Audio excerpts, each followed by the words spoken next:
everybody, welcome back to another conversation with the Commissioner. I am here with one of my good friends and our subject matter expert, him and his team on all things bugs, Lee Green. Thanks for being here with me today. Thanks for having us. No, I appreciate it. So every time I see him, I ask a ton of dumb questions, and so you're going to hear a lot of that today, but it is fascinating and so important because what we're talking about matters to everybody, every single person.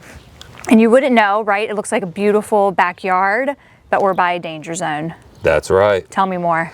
So we have tons of mosquito breeding in our own backyards. And the great thing about West Nile is we can protect ourselves by getting rid of those mosquito breeding habitats in our own backyard. So with June having mosquito control awareness, we'll talk about where you should look in your own home to protect your family and the precautions you can take. So on top of wearing repellents, making sure your house is screened so mosquitoes don't come in, let's eliminate them in our backyard as well so we can enjoy our backyard. So what are you worried about that's here behind us? Mosquitoes need stagnant water in order to survive. So to go through their larval and pupal stage, they have to have stagnant water that does not flow.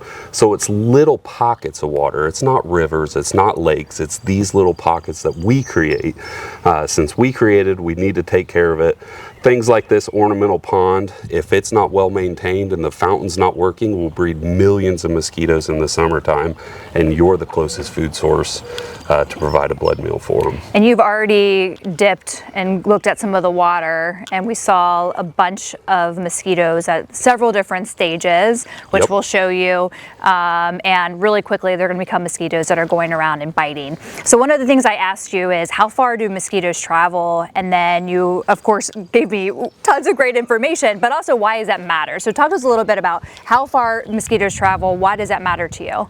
Sure. So the mosquito that transmits West Nile here in Indiana breeds in our own backyards. It'll only fly at max a quarter to a half of a mile. So if you're going to protect yourself, it's your backyard you need to take care of. They will feed as close as they can. So taking care of that will help protect your family. Right. And so as a reminder, West Nile can be fatal and make people very, very sick, especially people who are vulnerable and immunocompromised, like elderly individuals or people who are immunocompromised from medications for other reasons. So again, really, really important that we are protecting ourselves and controlling our environment. All right, Lee, this is a very familiar scene in my backyard, and I know you've already fussed at me about it, but so kids' toys lying around, and then also talk to me about the tire. What's the problem here? So on top of those giant water features, it's the little things. Mosquitoes only need a cap full of water in order to complete their life stage. So tires, kids' toys, all those things, as long as that holds water for a week, it will breed mosquitoes. They only need a week in their summertime to go from egg to adult. Wow. So especially tires, because of their surface area to volume ratio, they're never going to dry out in the summer. They're dark, so the water heats up, and that allows mosquitoes to complete their life cycle even faster. So this one tire can breed 500,000 mosquitoes in a summer. Wow. So getting that out from behind your backyard will prevent a lot of mosquitoes there. Okay, so making sure that your kids' toys are put up and put away. I'm gonna go home and tell my girls tonight, right, that the water is dumped out of them, not being left outside. Just get rid of the tires in general so you don't even have to worry about it. Okay. Absolutely. And it's a great way to give your kids responsibility. It's for their health. Protect the family. That's right. That's right. And what is this contraption here? So this is a mosquito gravid trap. This is what we do at IDOH to monitor how much disease is out there. Okay. In addition of getting rid of mosquitoes, we also like to monitor how many mosquitoes there are and how much disease is in that mosquito population. So we set these mosquito traps through the summer and not only monitor populations, but how much disease is out there, and that allows us to make big community-wide control decisions on when we need to control the population of mosquitoes to protect the public health. Understood. So this is a really busy time for you guys.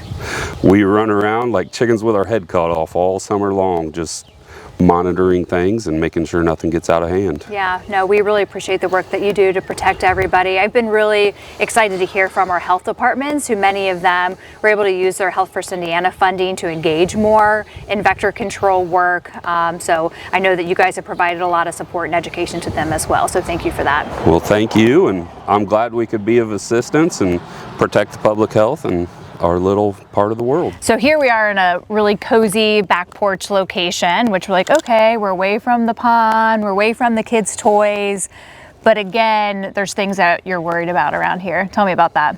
Exactly. So now, above the obvious mosquito breeding, now we got to be good investigators and look at places mosquitoes can, or where we can have water mosquitoes can breed that we're not familiar with. So things like that flower pot is holding water and can breed tons of mosquitoes. And I already looked in here, and you guys showed me that there are some larvae in here. Yep. Right? Yep. There's larvae in there. Oh man. And then look at the gutters of the house. They're designed to move water, but as those needles fall out of those trees, it's going to clog those gutters and create little pockets of water that mosquitoes can breed up there. And even the downspout, you can see water's holding in there. Which is down here. So this green end here, there's just water sitting there, just full of mosquitoes. Through that whole pipe, breeding mosquitoes all summer long. So when people are sitting out here and they're smacking the mosquitoes off of themselves, they should start looking around and thinking about where they're coming from. Exactly. Yeah. You could be causing the problem yourself. Okay. Thanks, Lee. We really appreciate you taking the time to educate both me and also all of our friends and colleagues out there about how they can protect themselves and their families this summer. And you said June is Mosquito Awareness Month, is that right? Yep. June, third week of June is Mosquito Control Awareness Week. Okay, so perfect. Thank you, everybody.